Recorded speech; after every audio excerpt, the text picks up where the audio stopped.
Salut Sarah. Salut Alex. Si on parlait de déprogrammer la souffrance. Ok. Parfait, il y a 3 clés fondamentales pour se retrouver. Le pardon, le détachement et la non-dualité. Mais avant de plonger dans le comment, il faut comprendre le pourquoi. Pourquoi a-t-on besoin de ces clés? Qu'est-ce qui nous empêche concrètement de vivre dans notre véritable lumière? C'est le point de départ. Si nous cherchons le retour à soi, c'est parce que beaucoup de notre mal-être vient du fait que nous vivons en réaction à un passé non guéri. Nous sommes piégés dans ce que les neurosciences appellent une programmation neuro-émotionnelle. Une programmation? Comme un robot? Exactement. Depuis l'enfance, notre cerveau a enregistré les mots, les silences, les peurs et les rejets. Ces expériences ont créé des schémas invisibles, ou samskaras. Ces schémas sont les routes neuronales que notre esprit emprunte automatiquement, même si elles mènent à la souffrance. C'est le fameux pilotage automatique dont on parle, où on répète les mêmes erreurs. Tout à fait. L'inconscient, qui gère 90 à 95% de nos actions, nous maintient en pilotage automatique. Les phrases que nous nous répétons, comme « je ne suis pas assez bien » ou « je n'y arriverai pas », sont des ordres inconscients qui renforcent ces circuits de l'impuissance et de la résignation. C'est le corps qui écoute ces décrets. Et le trauma ou les blessures d'enfance jouent un rôle là-dedans? Énorme. Toute douleur émotionnelle non traitée est conservée par l'ego sous forme de corps de souffrance. Ce corps de souffrance s'alimente de plaintes, de critiques et de jugements. La blessure du passé devient alors le prétexte pour ne pas être heureux dans le présent. C'est contre cet auto-sabotage que les 3 clés agissent. Et la première clé, c'est le pardon, car c'est lui qui coupe le lien toxique avec le passé. On a dit que ce n'est pas pour l'autre, mais pour soi. Tu peux nous l'expliquer? Comment, concrètement, cela nous libère-t-il? Alors, en refusant de pardonner, on se place en état d'auto-maltraitance. On maintient un stress physiologique qui peut se manifester physiquement, plexus serré, gorge bloquée. Le pardon, c'est reprendre sa souveraineté et cesser de laisser un événement vieux de 5, 10 ou 25 ans dicter notre souffrance actuelle. Je suis d'accord avec toi. Et si les souvenirs sont trop douloureux, ou même effacés à cause d'un traumatisme enfoui? C'est là que la douceur est primordiale. Il ne s'agit pas de revivre le trauma, ce qui nous retraumatiserait, mais d'intégrer la blessure en se sentant d'abord en sécurité. Tu comprends? L'objectif est de se pardonner à soi-même de ne pas avoir pu ou su agir différemment à l'époque. C'est un acte de tendresse envers l'enfant blessé en soi, afin qu'il cesse d'être figé et reprenne sa place. En fait, si je comprends bien, on transforme notre histoire, non pas en changeant les faits, mais en changeant notre rapport à eux. C'est ça? Exactement. Tu as bien compris. On réécrit son histoire en cessant de se répéter que nous sommes condamnés par notre passé. C'est une condition indispensable pour se tourner vers l'avenir. Alors une fois la charge du passé allégée par le pardon, la deuxième clé c'est, tu me disais, c'est l'attachement. Et comment le détachement nous rend-il plus forts face à la dépendance affective? Oui, c'est ça. Une fois que l'on a pardonné, vient après la dépendance. Et la dépendance affective est motivée par nos peurs et nos angoisses, et non par l'amour, c'est important. C'est une stratégie de survie qui nous pousse à chercher la validation, la réassurance ou l'amour chez l'autre. L'attachement nous piège dans l'idée que notre sécurité émotionnelle dépend de quelqu'un d'autre. Ce fameux besoin d'avoir des SMS, d'être rassuré constamment. C'est ça, c'est une addiction.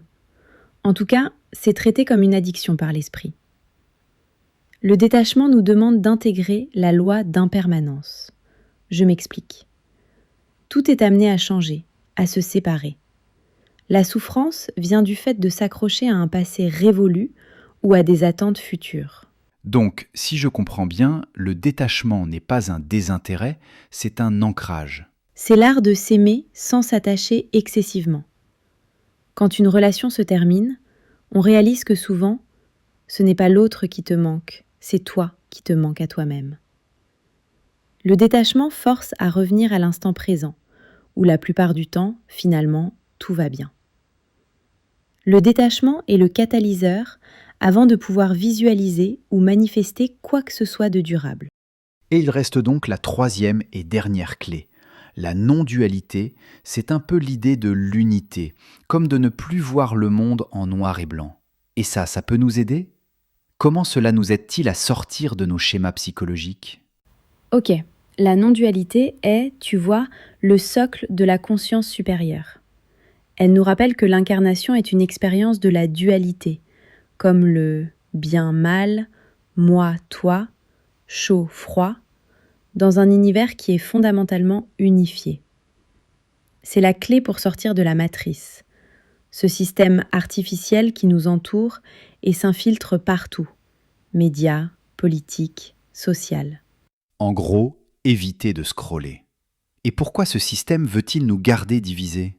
Ces systèmes, souvent appelés matrices, opèrent par l'illusion, la division et la confusion. Leur arme principale est la peur, car la peur est une vibration basse qui les alimente. Tant que nous sommes en colère, divisés ou apeurés, nous les nourrissons, même inconsciemment. Donc la non-dualité est un acte de résistance vibratoire ? Absolument. C'est l'élévation en haute fréquence. Joie, amour, sérénité, confiance. Tu ne peux pas sortir d'un piège si tu vibres encore à sa fréquence. Revenir à l'unité, c'est cesser de nourrir l'ombre par la lutte. C'est accepter la totalité, aimer la rose et les épines. Quand vous vibrez haut, les fréquences de prédation s'effondrent d'elles-mêmes. En résumé, ces trois clés, pardon, détachement, non-dualité, nous mènent à la guérison. Si notre souffrance vient de notre programmation interne, la solution doit être interne aussi. Oui, tu as bien résumé. Et la bonne nouvelle, c'est la neuroplasticité. Notre cerveau a la capacité de s'adapter, de guérir et de se renouveler à tout âge. Pour activer cette puissance, il faut, écoute-moi bien. 1. Diriger son attention et son intention. L'attention est notre ressource la plus puissante. C'est une énergie. Là où va votre attention, votre énergie va, et là se produit la transformation. Si vous focalisez sur la gratitude et ce que vous voulez créer, vous renforcez ces nouveaux circuits. 2. Changez son langage. Vos mots créent votre réalité. Il faut observer et remplacer le dialogue intérieur limitant « je suis un désastre » par des affirmations positives, conscientes et aimantes. Ton cerveau enregistre ce que tu dis et réécrit l'histoire, tout simplement. Le retour à soi, c'est donc redevenir l'architecte de sa réalité. Exactement. C'est le chemin vers la souveraineté. Vous n'êtes ni vos pensées, ni vos peurs, et encore moins vos croyances. Vous êtes celui ou celle qui les observe et qui peut choisir. Vous devenez maître de votre esprit. Vous devenez une personne authentiquement vivante qui inspire sans dire un mot, rayonne sans effort, guérit par sa seule présence. Alors, en te levant ce matin, demande-toi quelle personne et quelle intention consciente choisis-tu d'incarner aujourd'hui. Merci de nous avoir écoutés. Et comme toujours, dis-nous en commentaire ce que tu en penses et surtout dis-nous quelle personne seras-tu aujourd'hui. Le prochain podcast sera sur les pensées limitantes, ce qui rejoint le sujet du jour. Passez une excellente journée et à bientôt. À bientôt et merci.